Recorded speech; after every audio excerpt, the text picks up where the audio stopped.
Hello friends, तर आज आपण ह्या व्हिडिओमध्ये पाहणार आहोत भरलेला सरगा. मच्छी सगळ्यांनाच आवडते, त्यात सरगा हा सगळ्यांचा फेवरेट असतो. त्याचं कालवण सगळेजण खातात, पण भरलेला सरगा कसा बनवायचा आणि खायचा तो आज आपण ह्या व्हिडिओमध्ये पाहूया. चला तर मग या भरलेल्या सरग्याची रेसिपी पाहूया. तर हा भरलेला सरगा बनवण्यासाठी सर्वप्रथम मी घेईल टमॅटो बारीक चिरलेले, वाटण करून घेतलं आहे. त्यात मी खोबरं, आलं, लसूण आणि कोथिंबीर घेतलेली आहे. आणि कोथिंबीर ही मी एक्स्ट्रा घेतलेली आहे वरून टाकण्यासाठी. आणि हे बघा, हे वाटण व्यवस्थित करून घेतलेलं आहे बारीक मी. हा सरगा आहे, मोठं पापलेट. ओके, ते कशा प्रकारे पहिले भरायचं ते कापायचं कसं ते बघूया. हे पहिले व्यवस्थित कापून घ्यायचंय, साफ करून घ्यायचंय ह्याला. हा बघा, हा मोठा सरगा घेतलेला आहे मी, तो कापून चिरून घ्यायचा आहे मधून.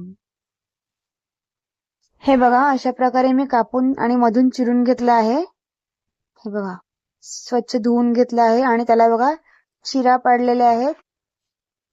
ह्या चिरा पाडून घेतलायत कारण तो व्यवस्थित मधून शिजला पाहिजे. बघा, असा मधून व्यवस्थित शिजण्यासाठी मी त्या चिरा पाडून घेतले आहेत. चिरा पाडल्याने तो पोर्शन जो आहे तो व्यवस्थित शिजला जाईल. आपली जी मच्छी मोठी आहे ही मोठी मच्छी व्यवस्थित शिजली जाईल म्हणून मी त्या चिरा पाडून घेतल्या आहेत. चला तर मग आता स्टार्ट करूया भरलेला सरगा बनवायला. सर्वप्रथम मी एक तवा घेईल, तव्यामध्ये तेल टाकून घेतले आहे. छान व्यवस्थित तेल गरम करून घेते मी. तवा गरम झाला आहे आणि तेलही गरम झालं आहे. त्यात मी जिरे टाकते आहे. गरम तेलात जिरे टाकून घ्या.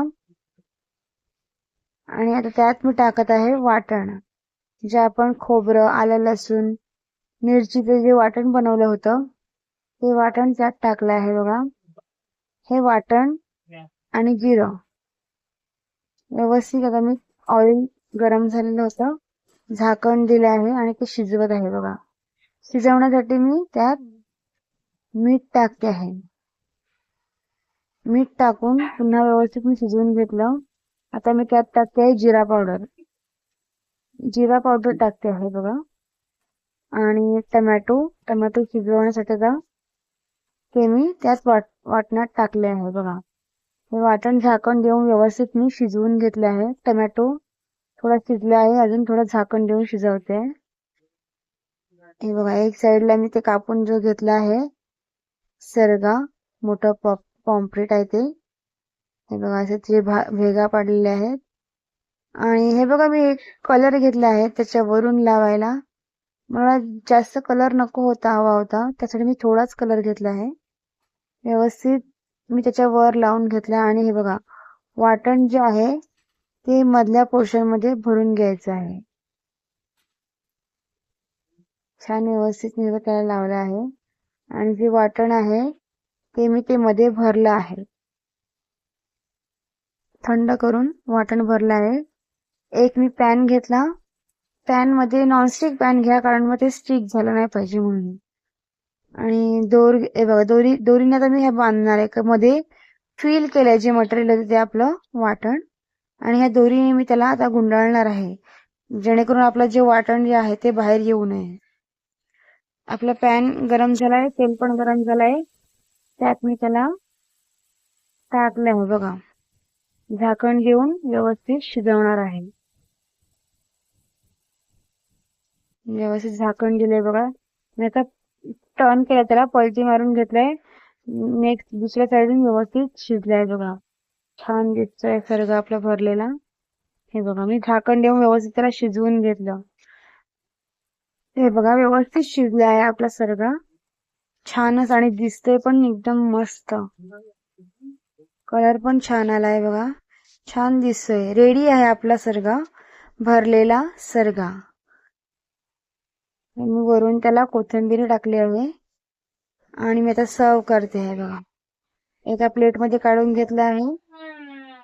हा बघा, किती छान दिसतोय आपला भरलेला सरगा. खाण्यासाठी रेडी, चमचमीत आणि छानदार असा टेस्टी सरगा छानच झाला आहे बघा. हे मधून मी त्याला कट करून घेतलंय. मधून आपला जो फिरायला दिसत आहे केलेलं व्यवस्थित छान झालं. वाव, छानच झालाय सरगा, मस्तच टेस्टी आहे. भरपूर टेस्टी झालेला आहे सरगा. नक्की घरी ट्राय करा आणि कमेंट मध्ये मला नक्की कळवा कसा होता तुमचा सरगा बनवलेला.